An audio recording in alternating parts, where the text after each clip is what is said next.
Bismillahirrahmanirrahim. Assalamualaikum warahmatullahi wabarakatuh. Innal hamdalillah nahmaduhu wa nasta'inuhu wa nastaghfiruh wa na'udzu billahi min syururi anfusina wa sayyiati a'malina. May yahdihillahu fala mudilla lahu wa may yudlil fala hadiyalah. Asyhadu an la ilaha illallah wahdahu la syarika lahu wa asyhadu anna Muhammadan abduhu wa rasuluhu la nabiyya ba'dah. Amma ba'd fa inna asdaqal hadits kitabullah wa khairul hadi Muhammadin sallallahu alaihi wasallam wa syarrul umuri muhdatsatuha wa kullu muhdatsatin bid'ah wa kullu bid'atin dhalalah kullu dhalalatin finnar. Ma'asyiral para musyahidin dan mustami'in, para ikhwah dari pemirsa dan pendengar Roja TV dan Radio Roja, muliakan Allah Subhanahu wa taala. Alhamdulillah, kembali di pagi hari ini kita dimudahkan Allah Subhanahu wa taala untuk melanjutkan materi kita dalam faedah-faedah sejarah Islam. Insyaallah kita akan bahas dalam jumpa kali ini adalah tentang yaitu bangsa Tatar dan runtuhnya Khilafah Bani Abbasiyah. Baik. Tak lupa pula di awal majlis ini kita memperbanyak ungkapan salam dan salam buat Nabi kita Muhammad SAW. Semoga di hari yang penuh berkah ini kita mendapatkan keberkahan yang begitu banyak dari Allah Subhanahu wa taala serta dimudahkan segala urusan dan pekerjaan kita. Pemirsa dan pendengar rahmati Allah Subhanahu wa taala, baik, kita akan mulai dari yang pertama, siapa mereka bangsa Tatar atau Mongol tersebut. Dalam satu sumber disebutkan bahwa pertama bangsa Mongol ini adalah suatu kaum syu'abun kabirun, bangsa yang besar dari umat Turki.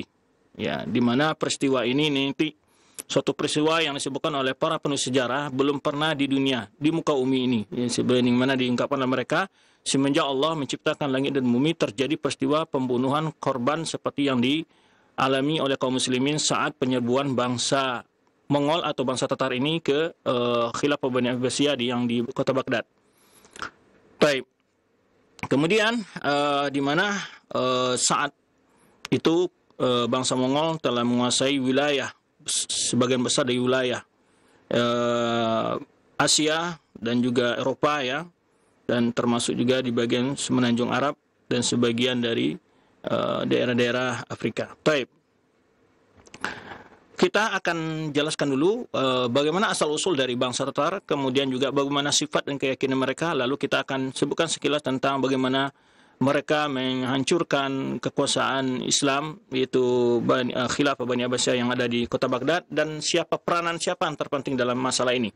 Kenapa bisa jatuh kekuasaan Islam tersebut, bagaimana penyebab-penyebabnya, semoga sebagai ibarat pelajaran bagi kita, baik para pembangku kepentingan di negara ini akan mengambil faedah-faedah dari hal ini insyaAllah. Baik. Tatar itu adalah bangsa yang sangat besar, termasuk di kaum Turki namanya. Bangsa Turki, antum lihat orang-orang yang datang dari wajah-wajah yang seperti mirip orang Afghanistan, Uzbekistan, Kazakhstan, termasuk bangsa Turki, ya, termasuk daerah-daerah Serbia dan daerah apalagi Bosnia dan semenanjung Malaya tersebut, sebagian besar adalah dari bangsa Turki. Ya, disebutkan dari kabilah ini atau bangsa inilah muncul banyak kabilah-kabilah seperti Turki, atau juga orang-orang Eropa menyebutnya mereka adalah bangsa Turki secara umum. Ya. Bahkan orang bangsa Eropa menganggap bahwa Turki semuanya adalah keturunan bangsa Tatar. Di antara mereka adalah Utsmaniyun, ya, yang berkuasa Khilafah Bani Utsmaniyah setelah Khilafah Bani Abbasiyah. Juga bangsa Turkiman, ya, Turkiman dan Kirman. Ini nama-nama bangsa yang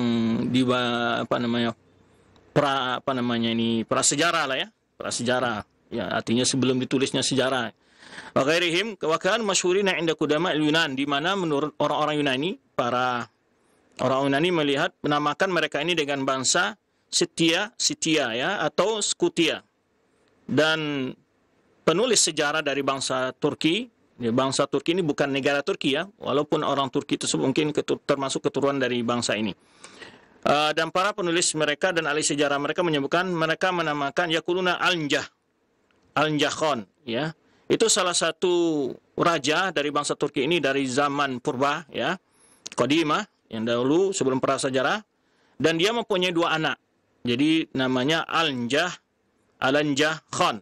Jadi kalau daerah Khan itu udah bangsa Turki, ya, dari bangsa itu tersebut, ya, bangsa keturunan bangsa Mongol atau Tatar. Nah, asalnya bangsa Mongol dan Tatar ini di mana asalnya? Yaitu Al-Njah Khan ini punya dua putra kembar. Ya, lalu salah satu namanya Tatar Khan, yang kedua namanya Mongol Khan.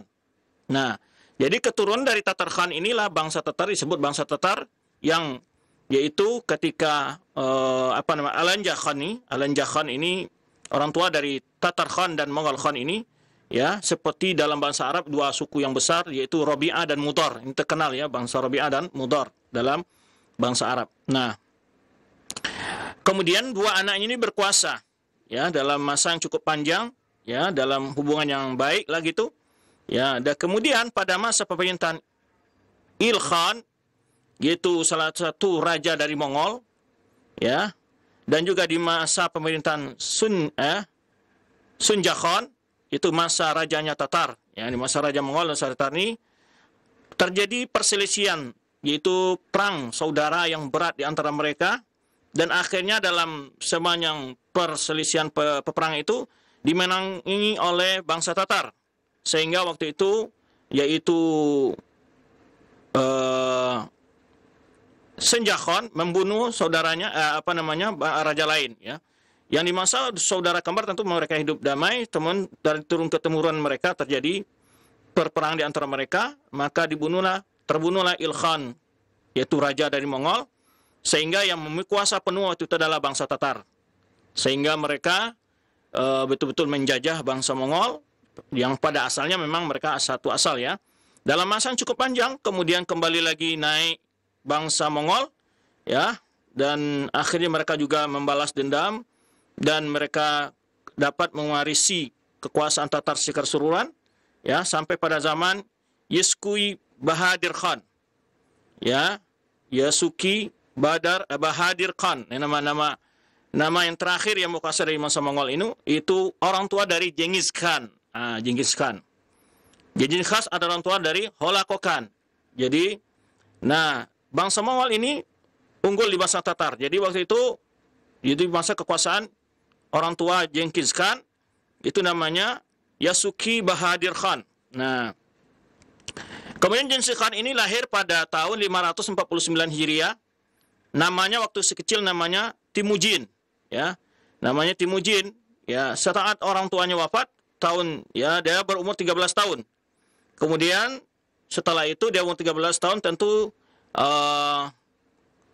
orang tuanya wafat, itu dipegang sementara oleh beberapa Mudabbir Daulah namanya istilahnya, yang pengganti sementara dari karena Temujin ini masih kecil, ya. Kemudian dalam masa itu bangsa Mongol ini melalui kelemahan, lalu Temujin ini berusaha mempersatukan kembali setelah dia menginjak dewasa, ya. Walamma kana li Temujin min inal himma, dia punya suatu himmah, atau semangat yang tinggi, ya, kemauan yang kuat, ya. Maka dia berusaha untuk menyatukan kembali kaumnya yang telah terpecah-pecah. Maka dia berhasil dalam hal itu. Kembali dalam bangsa Mongol bersatu di bawah pimpinan Genghis Khan, yang nama aslinya adalah Temujin, ya. Nah, maka dia memerangi semua kabilah-kabilah lain, suku-suku lain dari bangsa Turki, ya, yang supaya mereka mau di bawah kekuasaan Genghis Khan ini, ya, dan akhirnya dia dapat dalam tentu mempersatukan kaumnya kembali dalam masa yang cukup panjang, ya, peperangan yang cukup banyak, ya. Ba'da hurubin syadidatin, setelah terjadi peperangan yang begitu sengit dan dahsyat, ya, sehingga semua dari berbagai suku-suku lain masuk di bawah kekuasaan Genghis Khan ini, ya. Kemudian, ya, fasar lahu mamlakatun wasi'atun, jadi akhirnya wilayahnya sangat luas, berkuasa dia, ya. Dan nama ibu kotanya itu Madinah Karakum, ya. Karakum, ini nama kota ibunya. Baik. Kemudian dia memiliki suatu kitab undang-undang, kitab undang-undang yang disebut Ilyasak atau Al-Yasa. Nah, dalam kitab ini mereka jadikan sebagai pedoman dalam politik, otonomi, sosial masyarakat, keamanan, segala macamnya. Dalam kitab ini mereka menjadikannya sebagai pedoman asas dalam kehidupan mereka, dalam keyakinan sekaligus. Mereka seperti menjadikannya seperti Al-Quran juga sekarang orang muslimin. Tidak boleh, ya, la istajizuna ayakhlu bi syai' minha. Tidak boleh melenceng sedikit pun dari kitab undang-undang tersebut. Nah, di antara ajaran dalam kitab undang-undang tersebut di antaranya adalah barang siapa yang menyembelih ya hewan seperti penyembelihan kaum muslimin, ya zubiha, dia disembelih. Jadi dia nggak boleh orang kalau menyembelih seperti kaum muslimin menyembelih hewan, jadi itu nggak boleh. Ini di antara yang disebutkan ya. Kemudian kemudian juga di antaranya mereka menyebutkan di sini ya. Di antara paham mereka adalah mengta'zim jami'al milal min ghairi ta'assubin li millatin ala ukhra. Jadi mereka semua mengakui semua agama tanpa boleh sedikit pun ta'assub ya, fanatik kepada agama manapun. Dan mereka menganggap itu sebagai qurba ilallah. Nah, itu di antara jadi paham liberal para pluralisme itu mengatakan semua agama sama, itu bukan sesuatu yang baru. Sudah ada di manca Genghis Khan dan itu merupakan salah satu ajaran dalam kitabnya Al-Yasa Genghis Khan ya. Taib.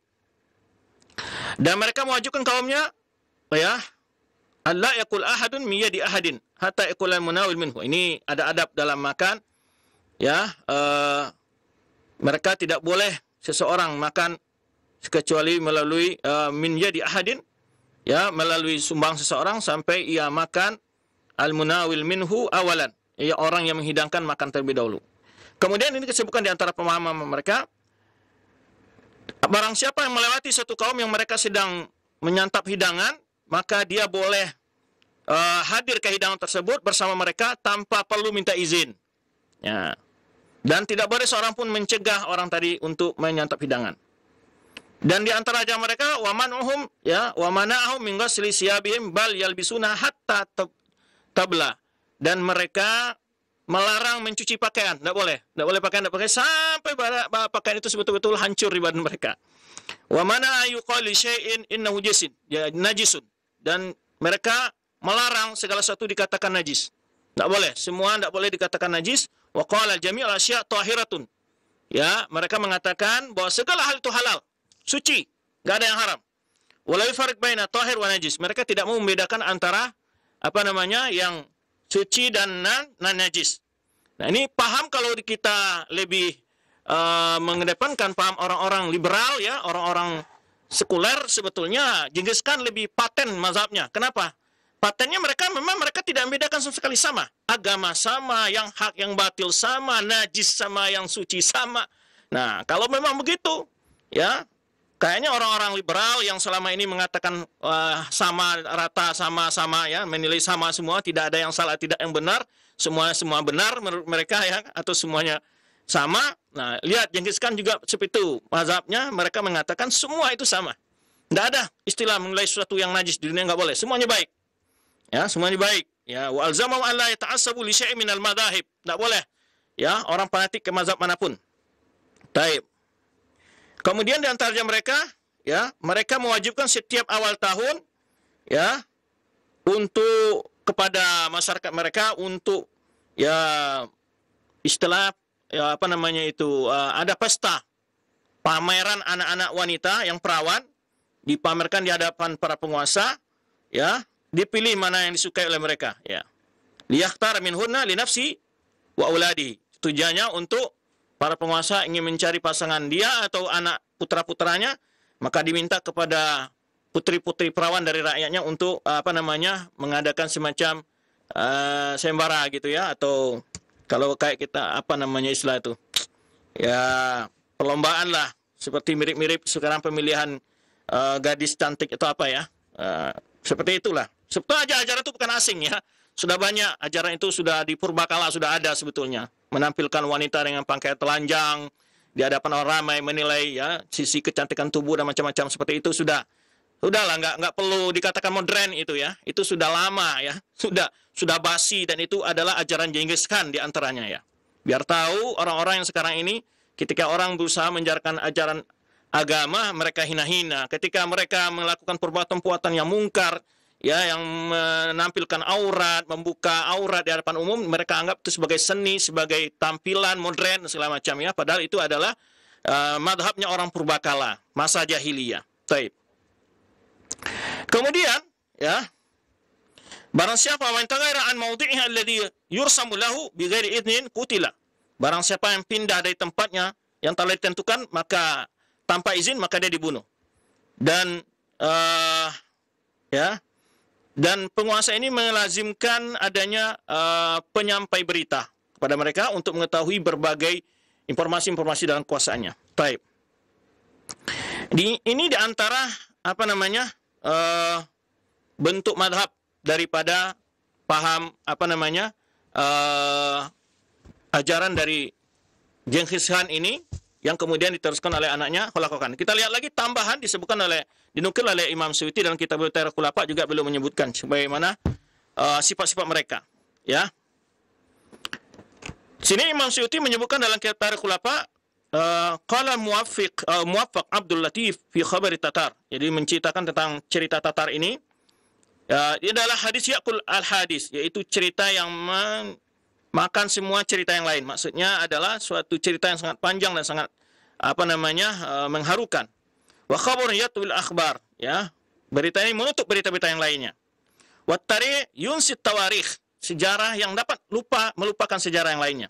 Wa nazilatun tusaghiru kulla nazilah, yang mana kejadian yang menganggap kecil di hadapan semua kejadian peristiwa-peristiwa yang lainnya. Ya. Wa qadihatun tutabbiqul al-arda, jadi yaitu kekejian yang merajalela di muka bumi. Wa tamla'uha ma baina tuli wal ard, ya, yang penuh dengan isinya kerusakan dan bagaimana bentuk kekejian. Nah, umat ini kata Imam Suyuti disebutkan bahasa mereka masyubatun, ya, bilotil Hind, mirip dengan bahasa India, bahasa India, ya, bahasa Hindi bahasa Hindi maksudnya. Hindi itu juga memiliki banyak bangsa-bangsa dan suku tentunya. Li'annahum fi jiwarim, karena mereka memang agak dekat tinggalnya wilayahnya dengan bahasa India ini. Wa bainahu wa baina Makkah arba'atu asyurin. Jadi jaraknya, jarak wilayah mereka itu dengan Mekah ada 4 bulan perjalanan. Wa binisbati ila Turki iradul wujuh. Jadi maksudnya bangsa Turki adalah sebetulnya mereka adalah mirip sekali wajah mereka. Wa wasi'us sudur, ya, dadanya luas. Khifaful a'jaz, ya, kecil pinggangnya. Sigarul atraf, apa namanya, kecil-kecil juga jari-jari jemarinya. Sumarul alwan, agak ke sauma tangan, ya, asmar, ya. Sari'ul haraka fil jisim war ra'i, cepat di dalam bergerak, di dalam berfikir. Tasil ilaihim akhbarul umam, mereka memiliki mata-mata yang sehingga mengetahui berbagai berita-berita bangsa lain. Nah, wa qallama yaqdir jasus ay yatamakka minhum, jadi jarang dia orang ini sangat licik dan pintar di dalam masalah apa namanya ilmu keintelan, ya, perintelan, sehingga jarang jasus-jasus atau para pengintai berita apa namanya intel untuk dapat mengetahui mereka dengan secara detail. Nah, kemudian di sini banyak sekali disebutkan oleh sifat-sifatnya oleh Imam Asyuti. Fala ya'lamu bihimul ahlul baladin hatta yadkhuluhu, sehingga bagaimana mereka senyapnya dalam menyerang suatu apa tidaklah suatu negeri tahu bahwa mereka akan menyerang kecuali sudah sampai negeri mereka, ya. Falihada tafsudu ala nasi wujuhul hiyal, jadi karena itulah sulitnya orang untuk bisa membuat apa namanya itu perangkap-perangkap yang dapat menyelamatkan mereka dari serangan bangsa Tatar ini. Baik. Wa tadiqu turqul harab, dan sulitnya jalan untuk menyelamatkan diri mereka. Wa nisa'um yuqatilna karijalihim, wanita-wanita mereka ikut berperang seperti laki-laki mereka. Wal ghalib ala silahihim anshab, jadi senjata mereka itu umumnya adalah panah. Wa aqlum ayu lahmin wujida, makan mereka daging apa saja yang mereka dapati. Tadi halal haram sama mereka tidak ada najis dan tahir. Wa laysa fi qatlihim istithna wala ibqa, mereka kalau membunuh tidak ada yang dikecualikan mereka. Mereka membunuh laki-laki, perempuan, anak-anak, orang tua. Wa kana qasdum ifna'ul naw, tujuan mereka adalah menghabisi orang, ya. Wa ibadatul alam, untuk merusak. Wala qasdul mulk wal mal, jadi tidak tujuannya untuk mengusiki wala qasdul mulki wal mal, tujuannya bukan mencari kekuasaan ataupun harta. Baik. Dan juga ada yang menyebutkan maksudnya Abdul Tatar bi atrafi biladisin, yaitu daerah Tatar ini perkampungannya atau wilayahnya adalah di sekitar daerah Cina, ya. Wahum sukanul barari, mereka adalah orang yang hidup di padang apa namanya, padang gembalaan, ya. Jadi kalau kita ya seperti orang-orang Badawi lah istilahnya. Wa masyhuruna bisyarri wal ghadar. Mereka tidak terkenal dengan perbuatan-perbuatan jahat dan penipuan. Baik. Wa sababu dhuhurim ana iklimun Sin muttasi'un. Ya, sebab mereka tinggal di sana karena memang wilayah Cina itu sangat luas, ya. Dauruhu sittatu asyurin. Jadi untuk mengilingnya ada sekitar 6 bulan lah itu. Wa wasitu mamalik. Di situ ada 6 kerajaan. Walahum maliku hakim alal mamalik sit, ada di atas 6 raja itu ada lagi raja yang paling besar, yaitu sebut gelarnya ada Al-Qanul Akbar. Ini atau gelar yang paling tinggi, ya. Seperti khalifah di kalangan kaum muslimin. Jadi khalifah kalau dulu ya di wilayah Mesir, ada wilayah Syam, juga ada di sana raja atau sultan gitu. Kemudian salah satu dari sultan yang 6 itu adalah itu namanya Dushul Khan. Nah, ini menikahi menikahi bibi daripada Genghis Khan. Bibi dari Genghis Khan. Nah, maka suatu kali Genghis Khan ini datang mendatangi bibinya Genghis Khan ini ketika suaminya meninggal. Nah, salah satu yang memegang dari 6 kerajaan tadi itu salah satunya adalah pamannya, ya. Ya. Jadi suami dari bibinya. Nah, ketika datang Genghis Khan menghadiri itu melayat lah bahasa kitanya, ya. Kemudian juga datang lagi temannya bersama temannya Kaslu Khan. Kaslu Khan ini maka istrinya memberitahu bahwa pamannya ini atau suaminya tidak memiliki anak laki-laki, dan dia mengusulkan untuk Genghis Khan untuk menempati kekuasaan suaminya. Maka akhirnya disitulah naik Genghis Khan tadi menjadi raja. Ya, sebenarnya yang telah kita sebutkan juga sebelumnya, kaumnya berada dalam keadaan sedang kacau, maka dia mampu mempersatukan kembali kaumnya. Baik.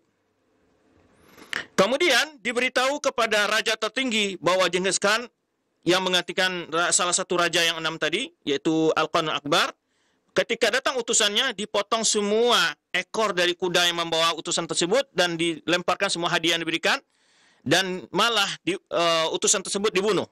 Nah, kenapa? Liqauni Tatar lam yatakadam lahum sabiqatun bitamalluk.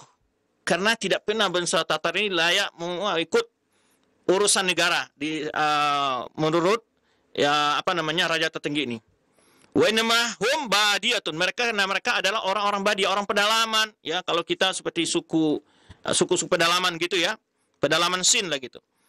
Tak kala Genghis Khan mendengar hal itu dan juga temannya di Kashl Khan ini, mereka berjanji untuk membalas dendam. Akhirnya mereka membuat kekuatan. Dari situlah dia bisa mengumpulkan mengangkitkan semangat fanatisme dari kaumnya.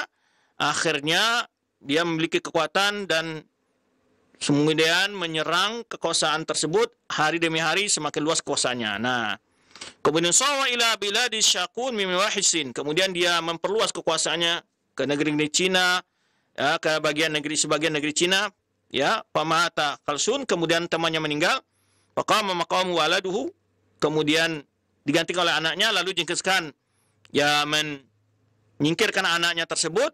Akhirnya Genghis Khan memiliki kekuasaan tersendiri, ya, yang pada awalnya dia berdua temannya. Dan lalu Tatar, akhirnya semua bangsa Tatar takluk kepadanya dan patuh kepadanya, dan wa'taqadu fi ilahiyah. Bahkan bangsa Tatar menganggap pada dirinya terdapat sifat-sifat ketuhanan. Wa falau fi ta'atihi. Akhirnya mereka berlebih-lebihan dalam mentaati Genghis Khan tersebut. Taib.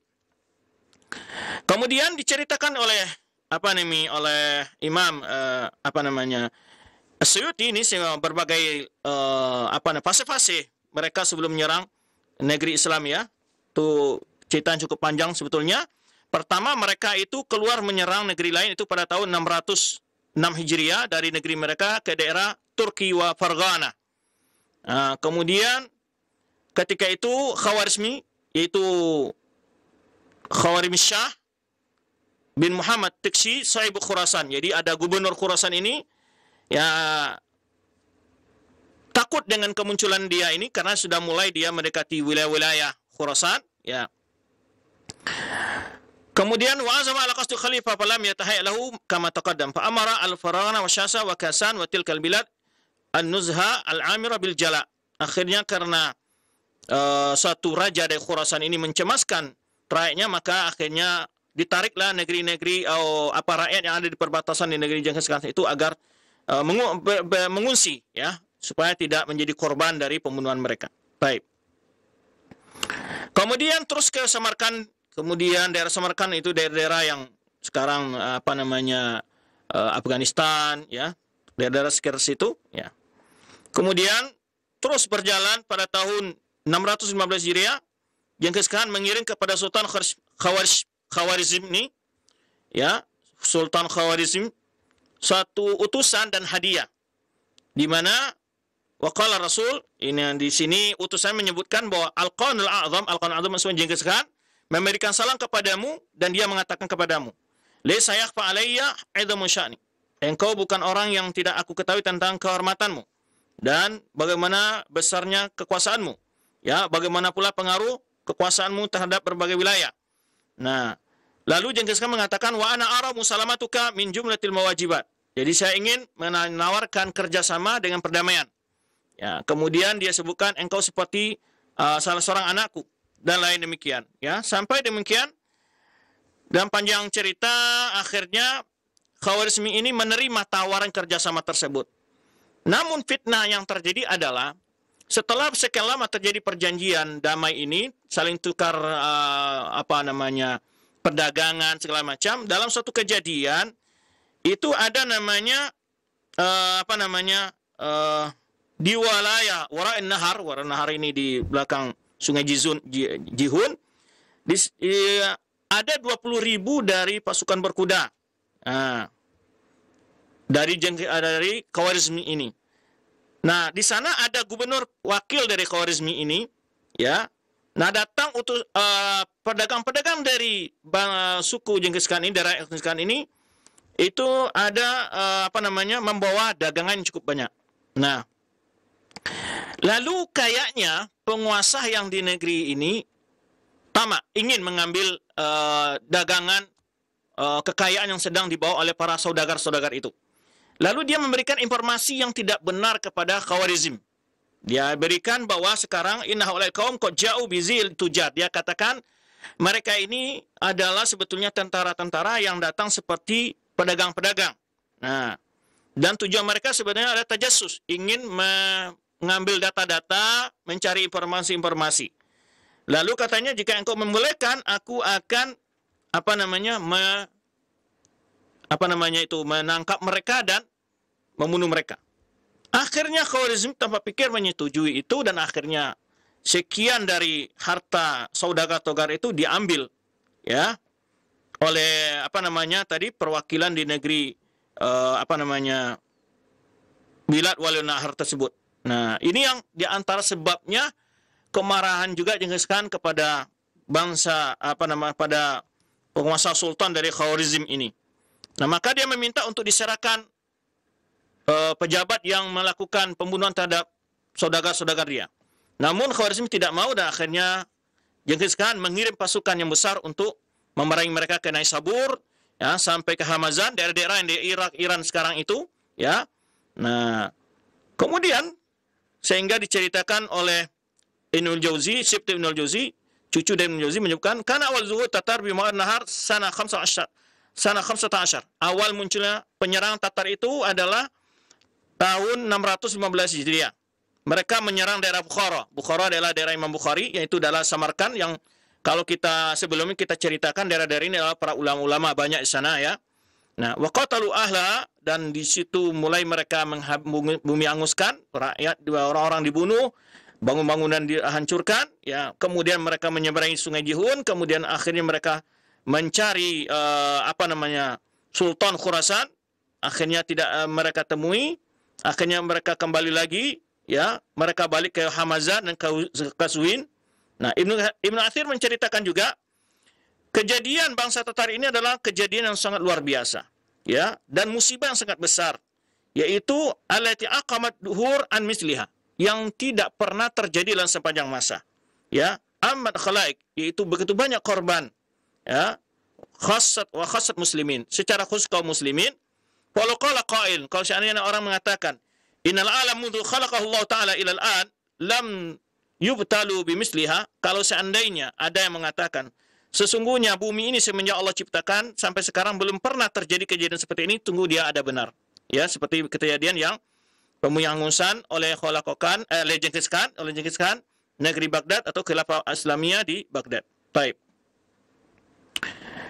Bahkan bandingannya kata mereka adalah lebih kejam daripada perbuatan Bakhtansar. Kita ingat dalam sejarah dunia, yaitu pengusiran bangsa Romawi terhadap orang Yahudi yang ada di negeri Palestina, yaitu Baitul Maqdis. Itu kan dihabisi dan diusir mereka habis-habisan oleh bangsa Romawi di masa Bakhtansar ini. Dan akhirnya mereka diusir ke Irak, itu daerah Babil namanya. Nah setelah itu nanti Raja Persia yang mengambil mereka kembali lagi ke Baitul Maqdis, dan itu terjadi pengusiran oleh bangsa Yahudi. Jadi yang mengeluarkan bangsa Yahudi di Palestina itu bukan kaum muslimin. Kaum muslimin mengambil Palestina adalah saat berhadapan dengan orang-orang Nasrani yang tinggal di Palestina saat itu. Jadi kalau cerita tentang Bakhtansar ini panjang lagi kita. Jadi Bakhtansar ini menghanguskan juga kota Baitul Maqdis waktu itu saat menghabisi orang-orang Yahudi. Ya. Bahkan diceritakan ya begitu sadisnya mereka dalam membunuh dan menghabisi ya manusia ya. Kemudian fahadil haditha allati tarat syarruha, kejadian ini yang begitu terbang kemana-mana keburukannya ya, bahayanya, wa amadaruha, begitu bahayanya menimpa sebagai penjuru, seperti di negeri seperti sahab istadbar rih, seperti awan yang digiring oleh angin ya. Sungguh dia seperti itu, seorang ya kaum yang keluar dari pinggiran negeri Cina, kata ini oleh Imam Suyuti menyebutkan, lalu mereka menuju bilad Turkistan.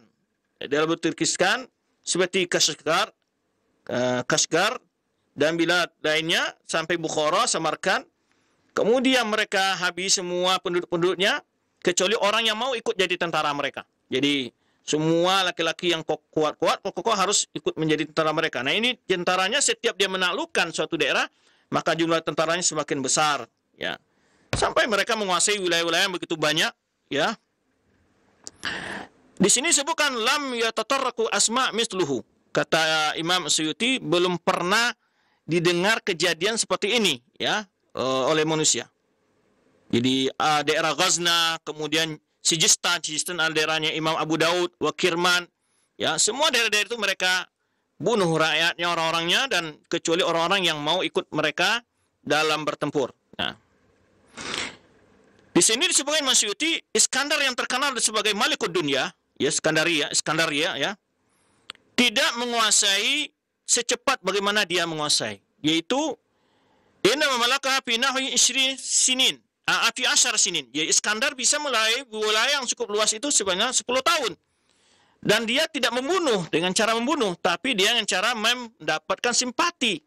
Nah, berbeda dengan Genghis Khan ini, dia justru menguasai wilayah yang besar itu, ya, daerah-daerah yang bagus-bagus itu, ya, yaitu walam qa'adun fil bilad allati lam yatrukuha illa wa khaifun. Tidak satupun negeri yang dia kuasai kecuali penduduk penuh dengan ketakutan, stres segala macam ya, selalu mengkhawatirkan dalam hidup mereka ya, tidak sedikit korban yang mereka habis setiap wilayah mereka. Nah ini perbedaan antara, kata Imam Suyuti di sini sebutkan, perbedaan antara Iskandar yang menguasai raja dunia suatu masa dengan perbuatan Genghis Khan ini. Kalau Iskandar menguasai dengan 10 tahun, kalau mereka dalam masa yang sangat singkat, mereka dengan cara pakai tangan besi gitu istilahnya ya.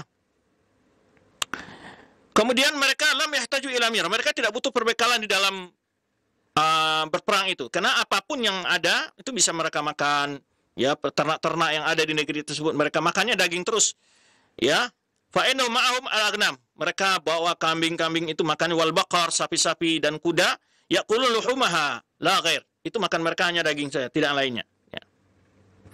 Adapun agama mereka adalah mereka sujud kepada matahari, ketika matahari terbit mereka sujud matahari, walau yuharimuna syai'an, mereka tidak mengharamkan sesuatu pun. Mereka tidak mengharapkan sesuatu. Wa yaquluna jam'ad dawab atau jami'ad dawab. Mereka makan semua binatang apa saja, ya. Wa bani Adam, bahkan manusia, ya. Wala ya'rifuna nikahan. Mereka tidak mengenal istilahnya nikah. Balil mar'a ya'tiha ghairu wahid. Bahkan satu wanita kadang-kadang digauli oleh lebih dari satu orang laki-laki. Baik. Tak kala datang tahun 650 ya 656 Hijriah sampailah bangsa Tatar ke Baghdad. Jumlah mereka sekitar 200.000 tentara. Mi'ata alfin, ya, 200.000 tentara. Dan dipimpin oleh Hulagu Khan, ya, anak dari Genghis Khan, ya. Fakharaja alaihim askar khalifah, ya, dilawan oleh pasukan khalifah, kalah, ya. Kemudian mereka masuk Baghdad pada hari Asyura.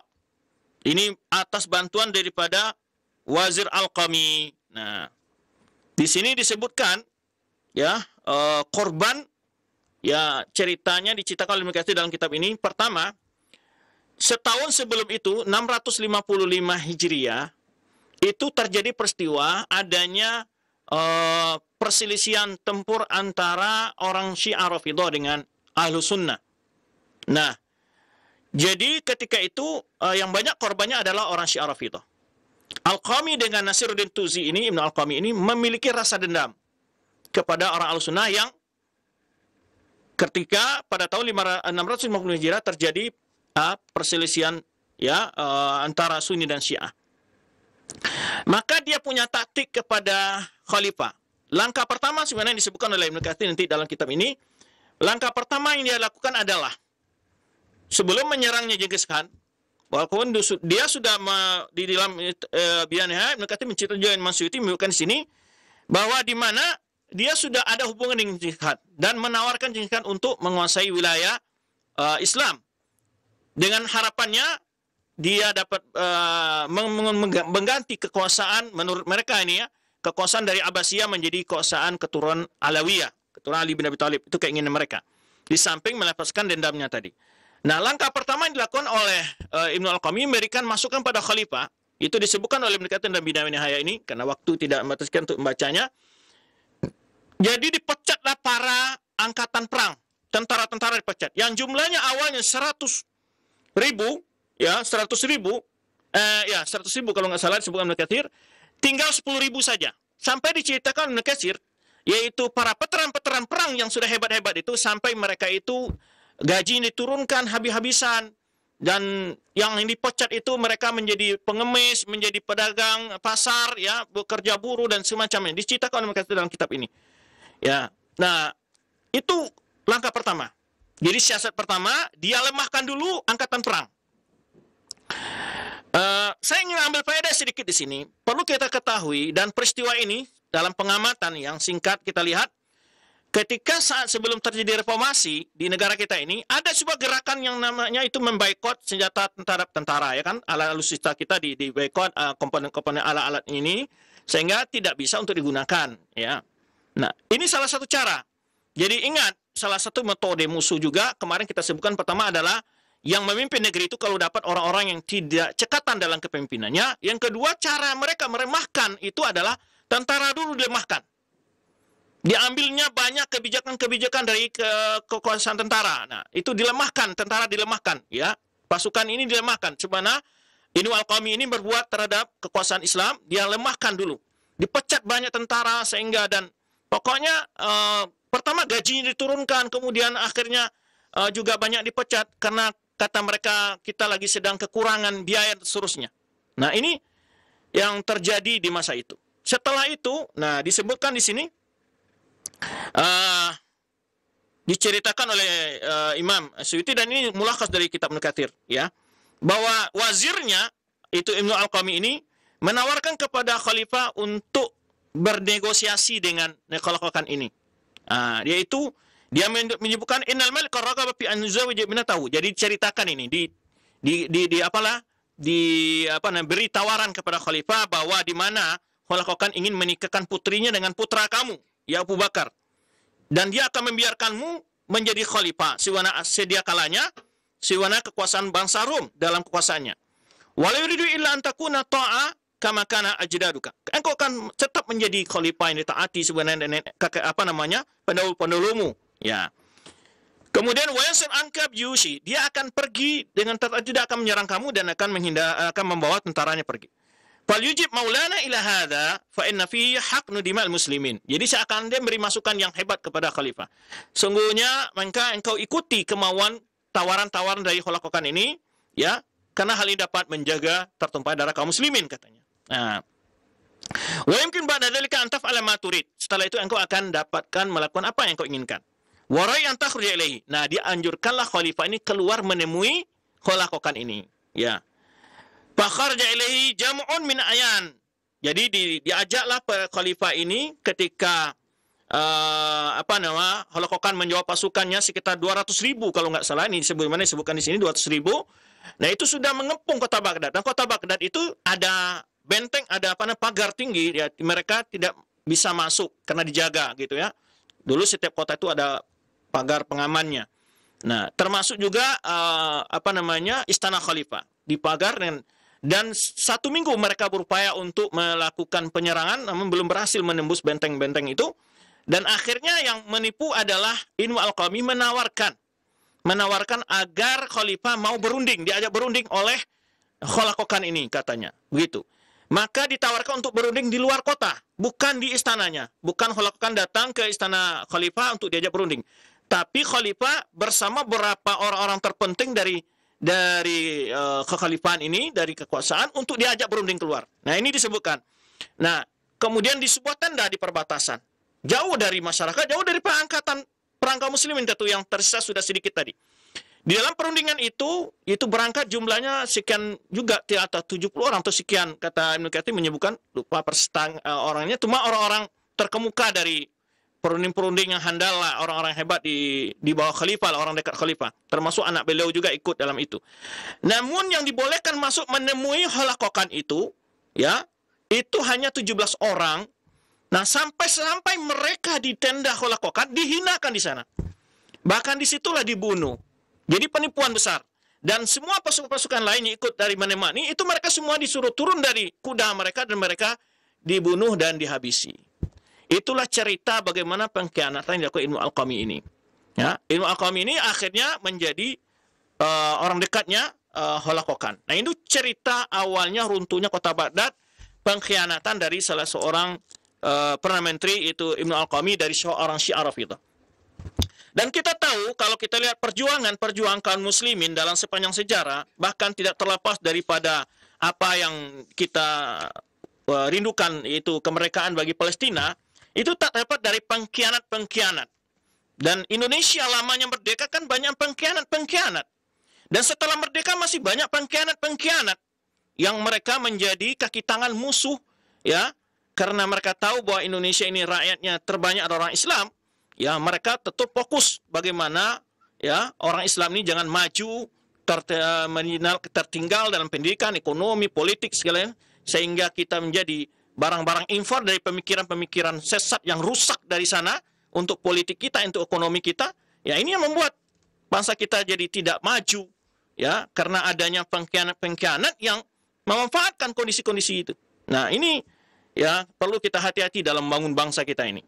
Perlu kita waspada, ya, dari sifat-sifat yang tujuan seakan-akan memberikan masukan-masukan kepada penguasa, dan pada akhirnya itu membawa kehancuran untuk bangsa kita. Maka dari sini, ya, pemerintah, penguasa harus waspada dengan sistem-sistem, ya, tujuan-tujuan, usulan-usulan. Ya, kita melihat bagaimana saat terjadinya krisis ekonomi, banyak sekali kebijakan-kebijakan yang malah semakin membuat negara kita menjadi terpuruk. Dan ini yang menyebabkan runtuhnya. Oleh sebab itu, ketika kita belajar sebuah sejarah, tidak sekedar membaca cerita, tapi melihat hikmah dan pelajaran. Ya, jadi salah satu sistem yang dipakai oleh Ibnu Al-Qami ini adalah pertama melemahkan angkatan perang kaum muslimin saat itu. Ya. Di sini disebutkan oleh Ibnu Katsir sini, ya, ketika disebutkan sini, kemudian masuklah tahun 656 Hijriah. Disinilah terjadi bangsa Tatar menguasai Baghdad, kata beliau, dan membunuh kebanyakan penduduknya sampai khalifah sekalipun. Wangqadat daulatul Bani Abbas minha. Akhirnya tutuplah kekuasaan Bani Abbas di saat itu. Nah, kemudian dari awal tahun ini tentara Tatar yaitu sudah mendekati kota Baghdad. Ya, Subhata Amiraini Aladaini, yaitu dengan dipimpin oleh dua pemimpin mereka, yaitu pasukan mereka Tatar Holakokan, ya, wajah ila amdadun sahibul Musil yusaidunahum ala Baghdad al-Baghdadi, ya, yaitu di mana juga datang bantuan-bantuan lain ya untuk membantu pasukan Tatar ini. Dan termasuk di sini adalah Suhaib Musil. Suhaib Musil ini adalah salah satu wilayah Islam yang dia takut kepada Tatar, akhirnya bangsa-bangsa sekitar Baghdad waktu itu atau wilayah-wilayah Baghdad dipaksa oleh Khakan untuk mengirimkan pasukan. Nah, karena takut dari Tatar, ya. Wa munasa'at lahum, untuk sebagai bentuk bersiasat kepada mereka. Kemudian sampai di sini waqad sutirat Baghdad. Ketika itu artinya dikelilingi Baghdad oleh pasukan Genghis Khan yang tadi disebutkan sekitar 200.000 ya, mi'ati alfi muqatil ya, pasukan dengan menjanik. Menjanik itu adalah seperti kalau kita ya bom ya dan alat-alat ya untuk melawan dari pasukan Tatar tersebut. Tapi kata Ibnu Katsir, inilah takdir Allah yang waqad ahata tatabidar khilafah yarsyukunaha bin nusyab. Mereka mengelilingi ya, mengepung istana khalifah dengan mereka serang dengan panah dari sebagai sisi. Ya, kemudian saat ada jatuh korban di mana sebutkan Ibnu Katsir ada seorang anak perempuan di dalam istana itu kena panah, lalu khalifah menjadi tersentak. Pas saja khalifah menjadi kaget. Kemudian khalifah di sini kata mereka, ada rasam allati asaba baina yadayhi. Dia ambillah busur panah itu yang menimpa itu, ketika di situ terdapat tulisan, kata Ibnu Katsir di sini ya, idza aradallahu infadha qada'ihi wa qadarihi salaba zawil uqulahum. Apabila Allah ingin memutuskan suatu keputusan dan takdirnya, Allah akan cabut ya kepintaran dari orang yang berfikir, ya, kecerdasan dari orang berfikir. Zawil uqulahum, hilang kecerdasan. Nah, fawar khalifah inda dzalika bi hidayatil ihtiras. Saat itu khalifah menyuruh pasukan pengawal ya dan para pengaman untuk lebih kokoh lagi, memperkuat pasukan, berhati-hati. Kemudian wa kasratis satair ala dar khalifah, menambah pasukan-pasukan untuk menjaga istana khalifah.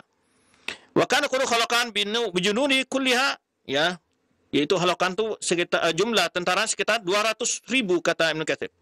Itu mereka sampai ke Baghdad pada tanggal 12 Muharram pada tahun tersebut. 12 Muharram tahun 656 Hijriah.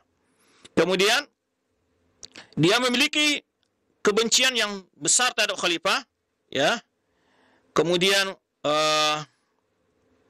yaitu ketika Khalaqan terkena awal dia datang ke Hamazan, daerah khalifah, mau menuju Irak, ya.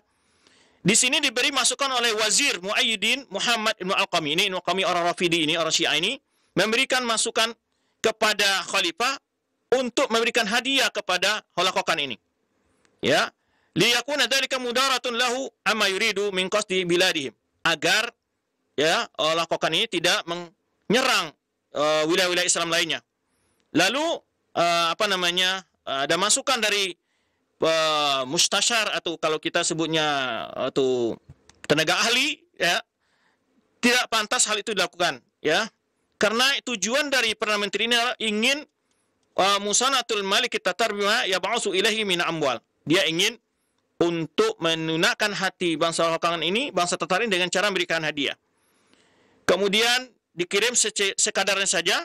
Nah, jadi Khalaqan tidak menerima hadiah tersebut, menganggap menghinakan hadiah dari khalifah. Kemudian dia meminta agar khalifah mengirim para pejabat-pejabatnya, ya. Maka tidak mau mengirim, ya. Akhirnya setelah ya mereka mengepung kota Baghdad ini, kata Ibnu Katsir di sini, ya, di mana yang menjaga kota Baghdad saat itu tidak lebih dari 10.000, ya, yaitu dalam keadaan sangat lemah sekali. 10.000 dari pasukan berkuda. Adapun sisa-sisa pasukan yang sebelumnya nanti akan diceritakan di akhir oleh Ibnu Katsir, itu sekitar 100.000, ya. Kulluhum qad surrifu an iqta'atihim. Mereka sudah dipecat dan tidak dapat gaji lagi. Hatta ista'ta katsir minhum fil aswaq, sehingga kebanyakan mereka mencari usaha dagang kaki lima di pasar atau di pintu-pintu masjid, ya. Itulah wa yazanu ala islam wa ahli, ya. Wa dzalika kulli ala ara' wazir. Ini akibat dari suatu usulan daripada ilmu al-qami itu, orang Syiah Rafidah ini. Pada tahun yang lalu terjadi perselisihan antara orang Sunnah dan Rafidah, terjadi pertempuran. Nah, akhirnya di situ wilayah Qarah, salah satu wilayah ada tempat daerahnya Ibnu Al-Qami ini. Nah, ini yang menyebabkan dendamnya Ibnu Al-Qami kepada Ahlussunnah saat itu, ya. Karena itu dia merasa dendam, ya. Inilah membawa dia untuk membuat Dabbara al-Islam wa ahli ma waqa'a min amril fadhi'. Dia telah menyusun strategi untuk membinasakan Islam dan pemeluknya, ya. Kemudian walihada kana awal maraza ila Tatar huwa. Karena itulah yang pertama menyebut bangsa Tatar itu adalah Ibnu Al-Qami ini, kata Ibnu Katsir. Fakhara fi ahli wa ashabi. Dia datang menyambut dengan keluarga-keluarga, sahabat-sahabatnya dan pembantu-pembantunya, ya. Maka dia berkumpul dengan Halakokan tersebut. Kemudian, ya, setelah dia bertemu dengan Halakokan, menemui Halakokan di perbatasan, ini yang tadi disebutkan, dia memberikan masukan kepada khalifah untuk bertemu Halakokan tersebut. Ya, untuk mennegosiasi. Jadi bernegosiasi. Yaitu dengan memberikan separuh dari penghasilan kekayaan kas negara kepada Halakokan. Ini usulan daripada Ibnu Qami tersebut. Ya. Ketika itu kata Ibnu Katsir, dia itu khalifah ditemani untuk menghadap itu sekitar 700, ya, ada 700 orang yang ikut menemani dari para qadhi, fuqaha dan umara, jadi orang-orang itu. Tak kala mendekat kepada tempat tenda dari Sultan Halakokan ini, hujibu anil khalifah illa 19 nafsan. Jadi mereka dilarang ikut bersama khalifah yang 700 tadi, ya. Hanya 17 orang yang boleh saja untuk langsung menemui Halakokan dalam tendanya. Ketika khalifah sampai di sana, wa insalabakun an maraqibihim wa nuhibat. Yang sisa dari 17 orang itu, mereka semua disuruh turun dari kuda-kuda mereka dan semua kuda mereka diambil. Ya, dan wukutilu an akhirihim. Mereka semua dibunuh. Kemudian khalifah dibawa ke hadapan Halakokan dalam keadaan terhina. Ya. Nah, disinilah bahkan khalifah mengalami shock lah ketika berhadapan di situ karena dia penghinaan yang luar biasa. Kemudian setelah itu khalifah ini dikirim kembali ke Baghdad bersama ditemani oleh Nasiruddin Tusi, Nasir Tusi, orang Syiah juga. Nah, untuk mengambil, ya, berbagai kekayaan-kekayaan yang ada di istana untuk diserahkan ke Halakokan. Nah, kemudian setelah itu, setelah kembali lagi khalifah, ma tawaqqa'u ala munasabah la yastamir hada ila aman wa amin. Jadi ketika itu Halakokan ini diberi masukan oleh wazirnya Nasiruddin Tusi itu jangan berdamai. Saya tidak yakin ini paling-paling 1 tahun 2 tahun kemudian nanti dia akan kembali berkuasa gitu. Wa hasanu qatl khalifah, dan dia mengusulkan khalifah ini dibunuh. Falamma ada khalifah Al-Islam, kala kembali kepada Halakokan, amar biqatli, disuruh untuk dibunuh. Yuqal inna alladhi asyara biqatli wazir Ibnu Al-Qami, bahwa dikatakan yang menyuruh untuk dibunuhnya khalifah itu Ibnu Al-Qami dan Nasiruddin Tusi ini, Nasir Tusi. Wa kana Nasir indahu Halakokan qad istahsabahu fi khidmati lamma fatikilal. Jadi sebelumnya Nasir Tusi ini sudah menjadi orang dekatnya Halakokan. Jadi orang Syiah juga ini ketika ikut menyerang salah satu wilayah Kila al-Amud, ya, yang diambil dari kekuasaan Bani Ismailiyah. Ya, wa kana Nasir waziran li Syamsi Syumus li awali abi min qablihi Alauddin Jalaluddin. Dan sebelumnya dia sudah menjabat sebuah kementerian, ya, artinya setingkat menteri di kekuasaan Halakokan. Wa kana yantasibun ila Nizar Ibn al-Muntasir al-Ubaidi, di mana Nasir Tusi ini adalah termasuk dari golongan Syiah al-Ubaidiyah. Taib. Kemudian wantakhaba Halakokan Nasir liyakuna fi khidmati kal wazir musyir. Akhirnya Halakokan menjadikan Nasir, orang Syiah Rafidhi ini, Nasir Tusi ini, dia ada 2 orang, satu Nasir Tusi, satu lagi Ibnu Al-Qami, menjadi yaitu menteri khususnya gitu, ya. Kemudian ketika Halakokan, ya, menyerang Baghdad wa tahayya bil miqat khalifah, kemudian ketika dia bersiap membunuh khalifah, hawana ali waziran zalika, kemudian dua orang yang menjadi Perdana Menteri tadi mengatakan yaitu bahwa tidak apa-apa dibunuh. Karena Holakokan pun masih belum berani untuk melakukan pembunuhan karena dia sebagai lambang kekuasaan yang terhormat sekali khalifah. Namun dua orang ini memberikan masukan agar dibunuh. Nah, kemudian dia dibunuh Fijawalik dalam bagaimana supaya darahnya tidak tumpah ke tanah. Diusahakan ditampung gitu ya ketika disembelih. Ada pula yang menyebutkan bahwa dia itu digantung saja, ya, digantung. Ya. Kemudian ditenggelamkan. Ini kisah yang terjadi. Ya. Pabau bi'ismihi, dan ini di kejadian pembunuhan khalifah. Taib. Kemudian tatkala hal itu malu alal balad faqatul jami' ma qadaru alaihi. Ya, setelah itu baru mereka menyerang masuk ke kota Baghdad, membunuh semua orang yang mereka temui, baik laki-laki, perempuan, anak-anak, orang tua, tua muda, semua dibunuh. Wa dakhala katsir minan nas fi abar, sehingga manusia berlarian bersembunyi di sumur-sumur rumah mereka. Ya, fi amakil khusus, di lubang-lubang sembunyian binatang, apa itu kandang-kandang kambing. Mereka berlarian kemana-mana. Ya, wa kuniya wasakh, bahkan di lubang-lubang tempat buang sampah, ya, tempat. Wa kamanu kadzalika ayyaman la yatarun. Mereka bersembunyi ya dalam waktu yang cukup panjang di situ. Kemudian bahkan sebagai manusia ada yang sembunyi di peti-peti, di di gudang-gudang, ya. Namun pasukan Holakokan ini membakar dan menghancurkan gudang-gudang tersebut, ya. Waqtaluna fil asita, bahkan ada yang lari ke timur, semua mereka bunuh. Siapa saja yang mereka temui, mereka bunuh semua, sampai disebutkan oleh Ibnu Katsir di sini, hatta tajril mayazib minad dima fil al-ziqqah. Kata Ibnu Katsir, sampai darah mengalir di di loteng-loteng rumah orang. Taib. Fa inna lillahi wa inna ilaihi raji'un. Wa kadzalika fil masajid. Demikian masjid-masjid wa jawami wa urubut. Semua dihancurkan. Walam yanju minhum ahadun siwa ahli zimma min al-yahud nasara. Tidak ada yang selamat kecuali Yahudi Nasrani. Nah, ahli zimma selamat. Wa maltaja ilaihim, atau orang yang mau bergabung kepada mereka, wa ila daril wazir atau dia menyamakan diri kepada rumah Ibnu Al-Qami dan Rafidi, ya, dan berapa orang-orang kaya yang menyerahkan harta mereka sebagai tebusan diri mereka, ya. Wa ta'ifatu minat tujar akhadhu lahum amanan, ya, mereka menawar diri, meminta keamanan diri mereka, ya, bazalu alai amwalan jazila, dengan memberikan harta yang begitu besar, hatta salimu wasilimat amwalum, sampai mereka ingin selamat harta mereka. Wa'adat Baghdadu ba'da makan anasal mudun kulliha ka'anna kharabun laisa fiha ahadun illa qalil minan nas. Kata Ibnu Katsir, sampai kota Baghdad sebagai kota mati, ya,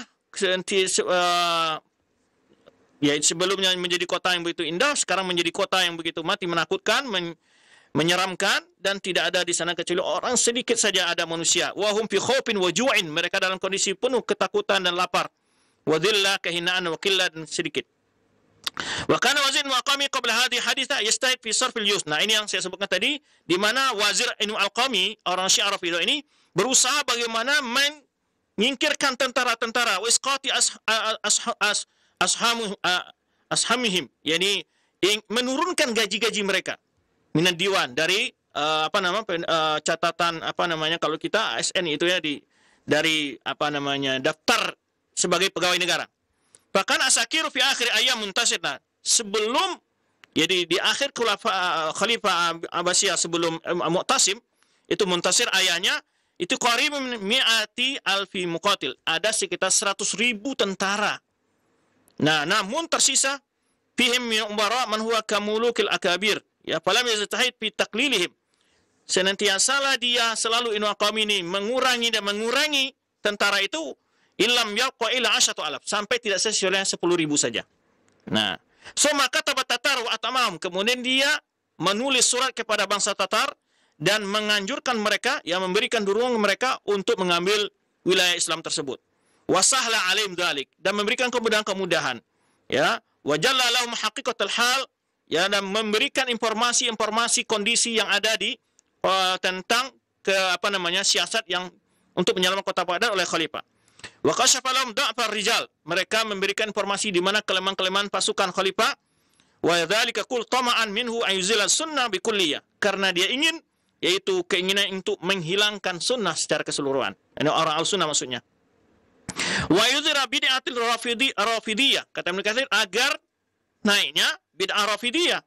Ya, wa yuqima khalifatan minal Fatimiyin, ingin mengganti khalifah dengan keturunan dari Fatimiyin, Fatimiyin ya, keturunan Fatimiyah maksudnya. Kemudian wa yubidul ulama wal muftin, ya, dibunuh, dan itu banyak ulama yang dibunuh ya saat itu.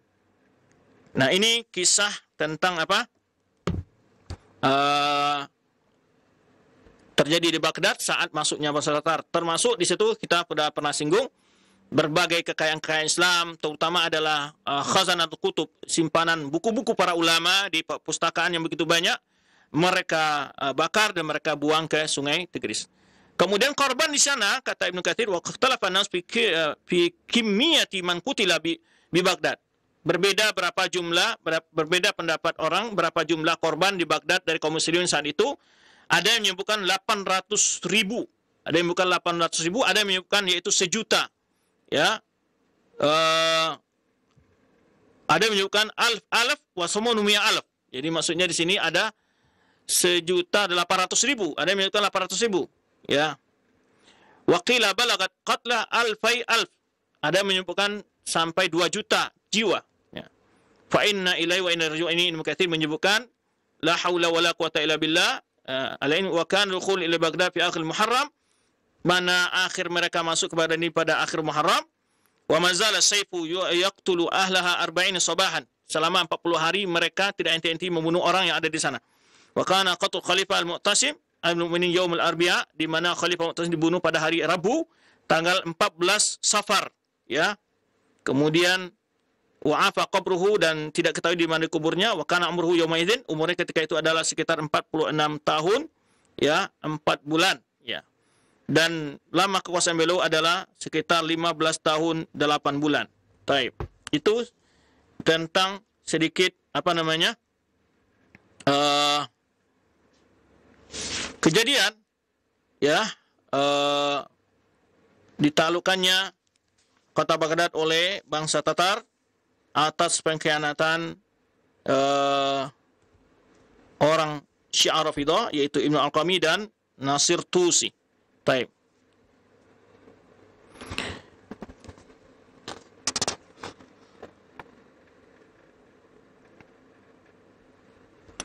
Kemudian juga disebutkan Nusair wa qutila ma'ahu, dan juga terbunuh bersama khalifah itu anak yang terbesar itu Abul Abbas Ahmad, dan juga umurnya sekitar 25 tahun. Kemudian anaknya yang di tengah, Abu Fadl Abdurrahman, dia berumur 23 tahun.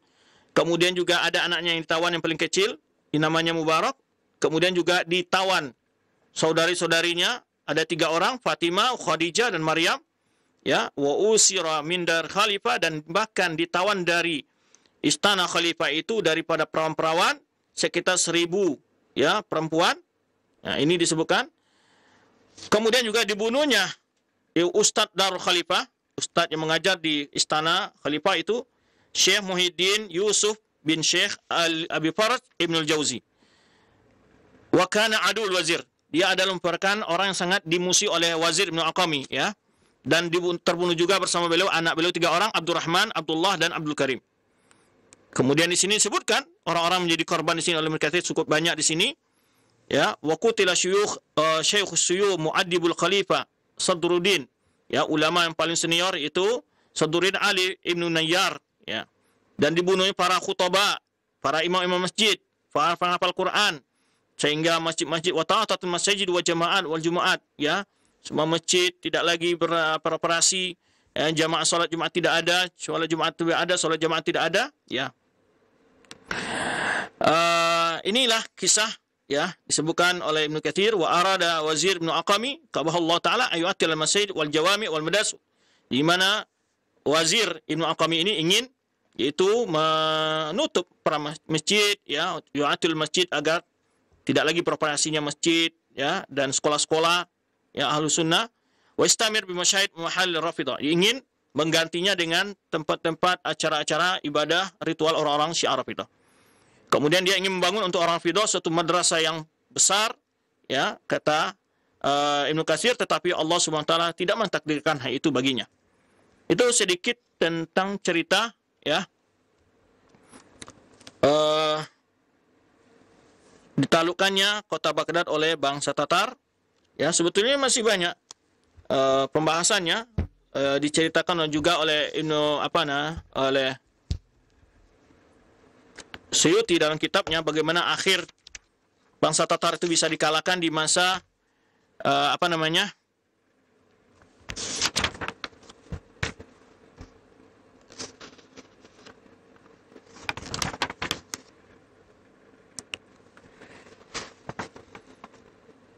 baik. Jadi di sini ada yang kembali kaum muslimin bangkit melawan Tatar ini adalah itu pada tahun 657, ya, itu masih tidak orang-orang Tatar muncul menyerang Mesir dan Syam. Nah, di Mesir waktu itu yang berkuasa ada namanya Qutuz, ya, Saifuddin Qutuz. Ini yang menjabat sementara karena anak raja sebelumnya dalam keadaan masih di bawah umur. Nah, ketika itu mereka bermusyawarah dan meminta pendapat fatwa kepada mufti, yaitu Izzuddin Abdus Salam. Ini adalah beliau yang memberikan pandangan kepada Qutuz ini, ya, Sultan Qutuz, untuk menghadapi Tatar ini. Sehingga semua kaum muslimin ikut membela wilayah Islam saat itu dengan fatwanya Izzuddin bin Abdus Salam ini. Wa kana musyar ilaihi bil kalam. Ini beliau adalah seorang ulama yang terkenal. Faqala Syekh Izzuddin, nah, masukan diberikan oleh Syekh Izzuddin ketika menghadapi Tatar yang begitu sangat bengis ini. Idza tarakal adu bilad wajaba 'alal alam kullihim qitaluhum. Bila musuh menyerang wilayah Islam, wajib semua setiap rakyat, setiap pribadi rakyat untuk ikut mempertahankan wilayah mereka dan melawan musuh tersebut. Setiap, maka di sana ada hukum jihad.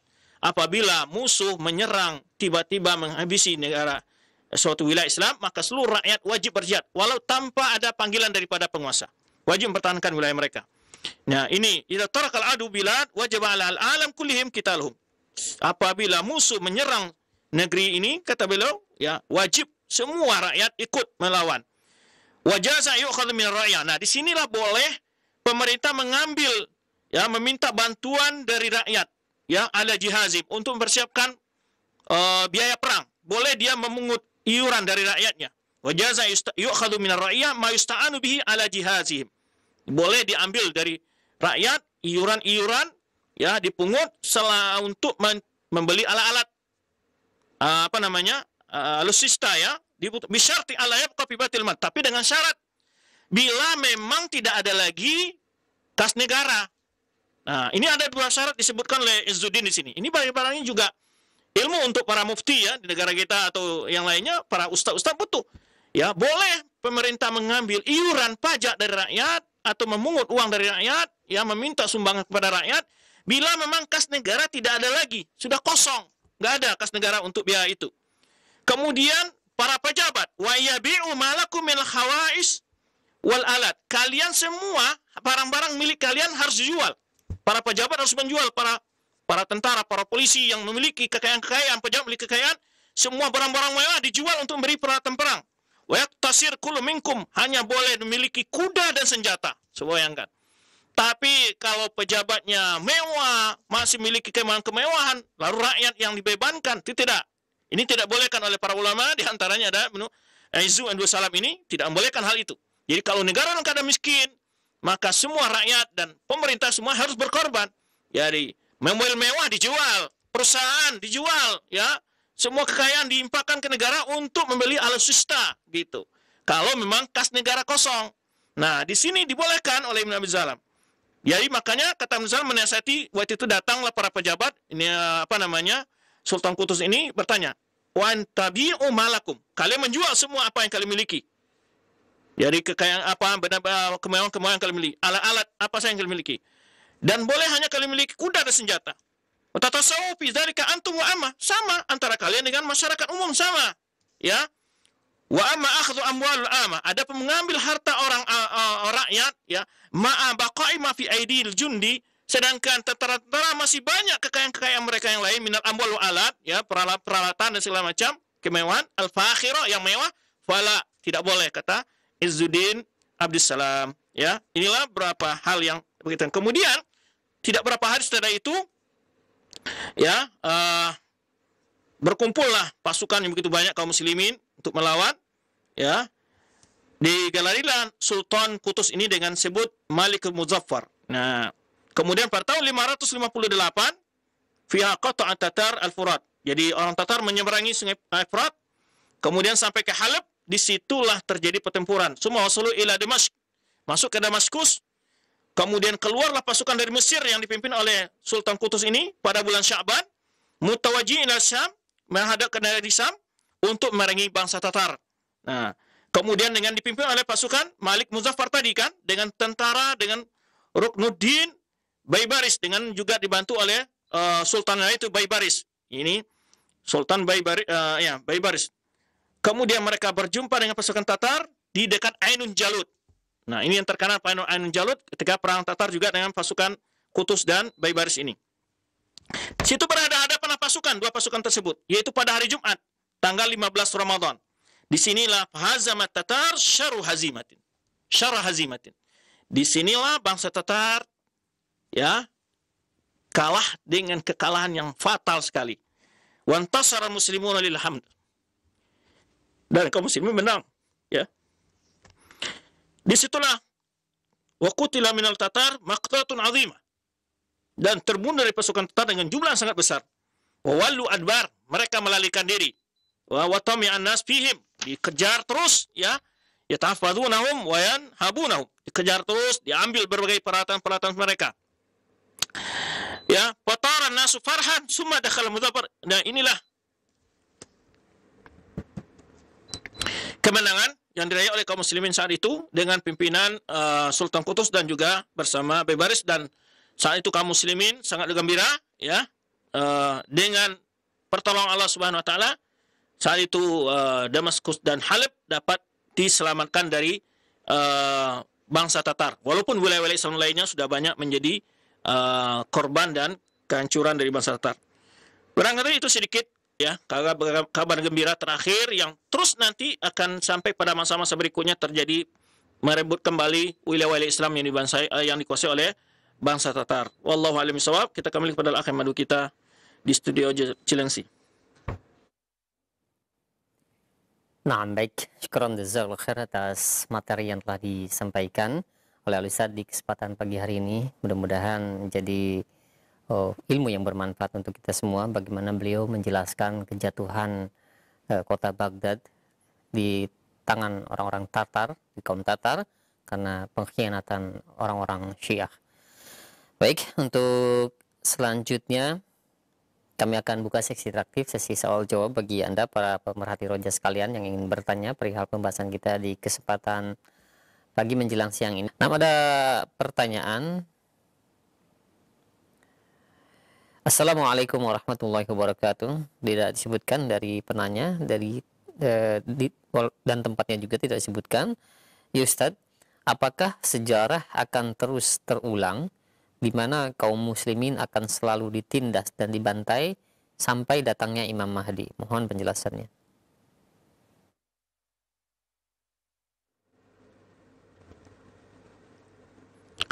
Baik, Allah Subhanahu wa taala tidak akan pernah membiarkan hamba-hambanya yang soleh, hamba-hambanya yang mulia akan tertindas dan terhina.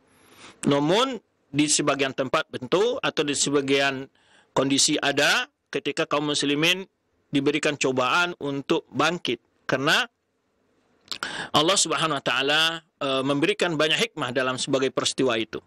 Tetapi tidak akan pernah sebenarnya doa Rasulullah SAW yang telah dijawab oleh Allah SWT ketika beliau meminta 3 hal, diantaranya bahwa tidak akan pernah musuh Islam bisa menghabisi umat Islam secara merata keseluruhan. Tidak akan pernah.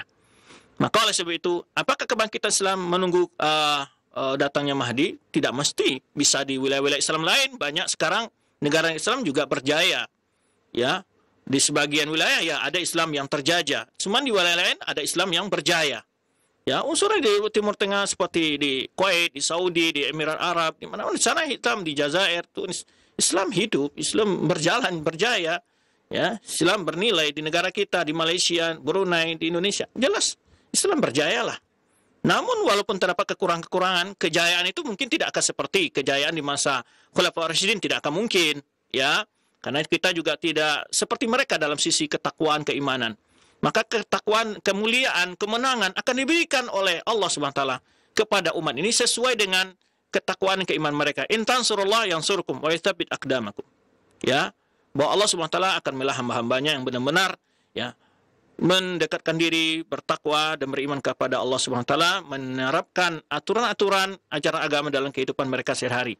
Walaupun dalam sebuah negara mungkin saja ada penindasan kaum muslim, tapi ada orang-orang yang mungkin terlepas dari tindasan ini karena diselamatkan Allah Subhanahu wa taala, dan walaupun secara fisik, ya, material mungkin, ya, bisa mereka ditindas, tidak diterima untuk menjadi pegawai, tidak ini, tapi mereka bukan berarti orang-orang yang tertindas secara mental. Mereka adalah orang yang merasa bebas, merasa orang merasa bahagia.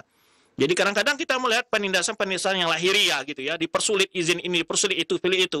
Namun jiwa mereka bukan orang-orang yang tertindas, mereka tetap mulia, mereka yakin dengan pertolongan Allah Subhanahu wa taala. Maka dari itu kita sebagai kaum muslimin harus punya al-fa'al, harapan yang tinggi kepada Allah Subhanahu wa taala, selalu dengan diikuti dengan perbuatan amal kita dan usaha. Wallahu a'lam bishawab. Nah, baik, syukran jazakallahu khair atas jawaban Ustaz. Demikian, dan satu pertanyaan silahkan, mungkin kami akan berikan kesempatan untuk Anda di layanan telepon untuk bertanya perihal pembahasan kita di kesempatan pagi hari ini. Baik, silahkan, kami tunggu yang ingin bertanya di layanan telepon. Halo. Halo, assalamualaikum. Waalaikumsalam warahmatullahi wabarakatuh. Dengan siapa, di mana? Dari Erwin di Padang Cilipuan. Nah, Pak Erwin, silakan. Assalamualaikum Ustaz. Waalaikumsalam warahmatullahi wabarakatuh. Nah, silakan Pak Erwin, pertanyaannya langsung. Ya, setelah pemerintahan kekhalifahan yang terakhir Abbasiyah itu, apakah tidak ada ulama-ulama Ahlussunnah yang memperingatkan bahayanya Syiah Rafidhah ini masuk ke dalam pemerintahan Al-Muttaqin Billah itu, khalifah terakhir pada masa dinasti Abbasiyah, yang tidak mencegah seorang Ibnul Aqami masuk ke dalam jajaran kementerian? Apakah ada ulama-ulama Ahlussunnah yang mencegah itu, Pak Ustaz? Nah, baik, itu saja ya Pak Erwin. Ya, Baik, terima kasih banyak. Wa iyyakum. Iya, nah, silakan Ustaz.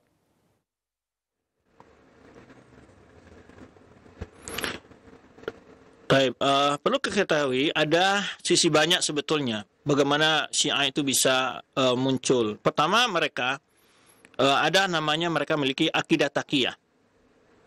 Taqiyah ini adalah berpura-pura sebagai orang yang tidak berbeda dengan sunnah. Dia akan menampilkan di tengah komunitas sunnah sebagai orang yang Sunni gitu. Dia menutup keyakinannya sebagai seorang Syiah Rafidhah. Itu taqiyah di dalam kitab Usul Kafi disebutkan, ya, bersuatu tingkatan yang keyakinan harus dimiliki oleh setiap Syiah. La dinala man la taqiyatalah. Disebutkan dalam riwayat Usul Kafi itu bahwa orang yang tidak bertakiyah maka tidak punya agama. Ya, bahkan isyur mi'syar itu mereka sepersepuluh daripada agama ini adalah taqiyah, dan banyak sekali riwayat tentang menunjukkan taqiyah itu bagi mereka. Dan itu dari melalui hal ini juga dapat mereka masuk. Kemudian juga khalifah-khalifah dahulu, ya, mereka juga tidak luput daripada kekeliruan, tentu pasti kelalaian, ya, karena dia tidak menyadari orang-orang Syiah ini akan sampai sedemikian melakukan suatu kerjasama dengan musuh yang membahayakan kaum muslimin. Tetapi juga mungkin mengingat demi untuk berusaha kebijakan-kebijakan politik juga, mungkin sebenarnya sebagian pengusaha sebagian penguasa melihat dengan mendekati semoga pengikut-pengikut dia bisa sadar atau tidak melakukan tindakan-tindakan yang anarkis segala macam. Banyak hal mungkin, wallahu alam. Ya, tapi para ulama di dalam sejarah banyak sekali mengingatkan tentang, sehingga tadi disebutkan oleh Ibnu Katsir sebagai musuh utamanya adalah Ibnul Jauzi, ya, yaitu yang menjadi sebagai syekh di guru sebagai penasihat di istana khalifah. Itu dia berlawanan terus. Jadi memang mungkin beliau masuknya dari sisi tokoh politiknya mungkin gitu ya. Sedangkan Sibtu Ibnul Jauzi ini adalah masuk dari sisi sebagai tokoh agama yang dipilih oleh khalifah. Karena memang mereka para ahli aliran manapun saja, ketika mereka berkuasa pasti mereka menggunakan kekuatan itu untuk kekuasaan itu untuk melegalkan pahamnya. Itu tidak dimungkiri. Sebenarnya ketika masa Ma'mun itu berkuasanya orang-orang Mu'tazilah yang mampu mendekati penguasa. Ya, mereka juga melakukan pembunuhan terhadap para ulama. Jadi, maka oleh sebab itu Syekh Islam Taimiyah menyebutkan betapa baiknya asar Ahlussunnah terhadap Ahlul Bidah, betapa buruknya asar Ahlul Bidah terhadap Ahlussunnah. Ahlussunnah bagaimanapun kalau dia sebagai seorang muslim tidak akan mungkin dilakukan untuk bekerja sama dengan musuh menghancurkan membunuh saudara sendiri. Itu sudah karena orang Ahlussunnah selama dia tidak melakukan kekufuran-kekufuran. Walaupun melakukan kekufuran tidak boleh meminta tolong kepada orang kafir dalam menghancurkan saudara sendiri ya, atau orang-orang yang sebenarnya Rasulullah di masa hidup beliau juga tidak membunuh seseorang yang jelas-jelas dia adalah memiliki keyakinan munafik, ataupun orang-orang yang ketika Rasulullah SAW dikomentari oleh dia, ya dia Muhammad fa innaka lam ta'dil. Ada sahabat yang marah terhadap orang yang mengatakan mengkritik keadilan Rasulullah SAW, maka Rasul mengatakan imla adil pamaya ilam adil. Siapa lagi yang adil kalau bukan saya yang bisa berbuat adil, kata Rasulullah SAW. Lalu ketika sahabat mengatakan dakni ya Rasul adub unuh ke hadal munafik, bolehkan saya memenggal leher orang munafik ini? Maka Rasulullah mengambil suatu maslahah, la uridu ayatahaddatsan nasu anna Muhammadan qatal ashab. Aku tidak ingin ya manusia membuat opini, membuat hoax, membuat cerita-cerita, informasi, menyebarkan bahwa Muhammad gampang-gampang membunuh sahabatnya. Ya, dan orang-orang Ahlussunnah tidak pernah menyerahkan ya, walaupun berbeda paham kepada musuh-musuh Islam, itu tidak ada pernah dalam Ahlussunnah. Wallahu a'lam bishawab. Nah, baik, syukran jazakallahu khair atas jawaban Al-Ustaz. Demikian untuk Bapak Erwin di Padang Sidempuan. Dan rupanya pertanyaan dari Pak Erwin tadi merupakan pertanyaan terakhir Ustaz di kesempatan pagi hari ini perjumpaan kita. Dan karena waktu yang disediakan telah habis, dan mungkin ada penutup yang ingin disampaikan untuk para pemerhati roja sekalian. Nah, silakan Ustaz.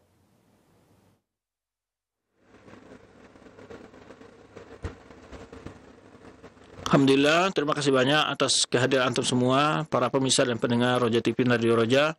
Mohon maaf jika ada kekurangan dalam menyampaikan materi ini, dan terima kasih pada teman-teman semua yang di studio Cilensi maupun studio Mini Studio Syafi'i. Semoga Allah menjaga antum semua dan berkahi waktu antum. Wallahu a'lam bishawab. Subhanakallahumma bihamdika asyhadu an la ilaha illa anta astaghfiruka wa atubu ilaik. Wassalamualaikum warahmatullahi wabarakatuh.